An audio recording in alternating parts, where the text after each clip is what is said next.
Gang, how we doing everybody? I hope you're all good. You join me on this fine Tuesday afternoon as we sit down to review my current upper body push day. Highly requested video. If you follow me on Instagram, you will know some exciting updates regards my own training. I'm now working with a coach, Mr. Joshua Carr, aka Coach Carr. If you don't follow me on Instagram, follow along. But yeah, made the announcement and I have been posting some of my training footage on there, and I've got quite a few requests from you guys to go through what my current upper body training split looks like. Obviously for the blokes following along, I think it's par for the course that a lot of gym bros struggle to grow their chest, grow their delts, really connect with those sort of movements. Who doesn't want a bigger chest? So yeah, we're going to go through my current upper body push day. We're going to get in depth, we're going to get nerdy, we're going to look at primers, we're going to look at compounds, isolations, rep ranges, set types, justification behind all of that. So hopefully by the end of this, you are going to be able to maybe pull some parts of my training, implement it into your own split, and yeah, see some good progression. So without further ado, let's dive into it. So yeah, as mentioned, we're going to kick things off with some primer movements. Think of these as warm-ups, but specific to the working movements later in the session. You know, we're trying to essentially improve mobility with these, give access to joint ranges and allow more efficient contraction and move into those compounds. So 45-degree side bends, open up that lateral chain, big focus on inhalation here through the eccentric, just to get that space created, to get everything in the trunk nice and freed up. Secondly, onto an underhand Y raise, great for getting that scap moving as it should, work on separating the upper arm from the trunk / rib cage. My coach flagged in my movement screen that when I try to access internal external rotation, my rib cage moves as opposed to scap. Obviously not ideal for pressing work or pulling work for that matter. So focusing here on keeping everything stacked nicely in alignment whilst I work through those large ranges of motion. I'm peak bulk at the moment, 97 kilos, so a pretty chunky boy. So this is hindering my movement capability somewhat, but these primers are really going to pay dividends when I come into my next dieting phase and we start reducing body fat. Then into a decline ab crunch again, big focus on inhalation and exhalation, getting full range of motion here. First of the working movement, should we say. Primers are done, we're feeling loosey-goosey.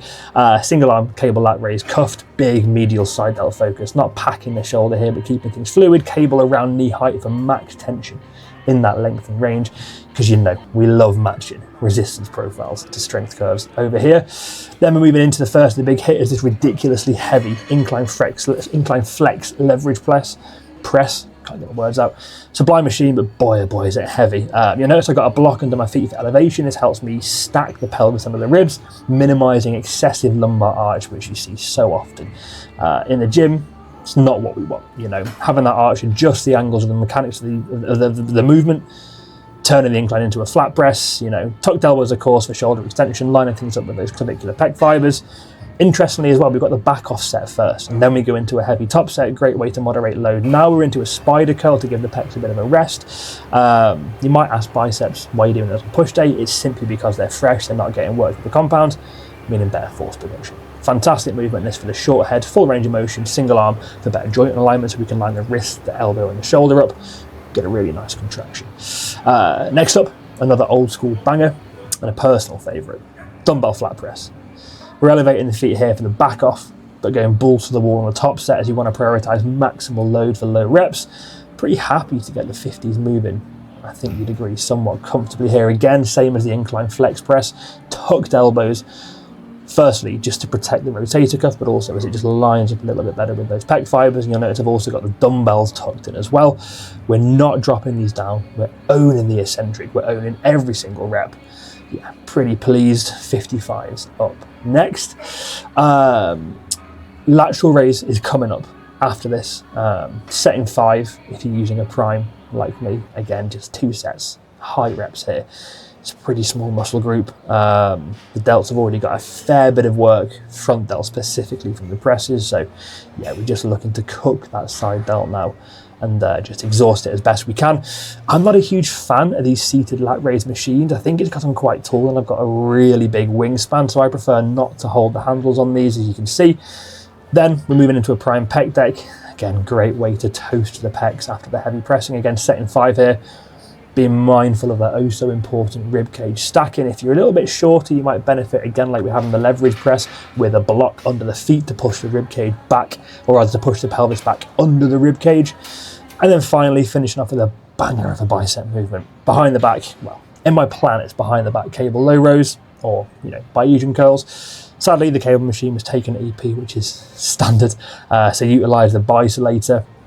Probably took this a little bit too fast, but I was gassed by this point in the session, so it is what it is. But yeah, there you go. That's all she wrote. That is my upper body push workout in full.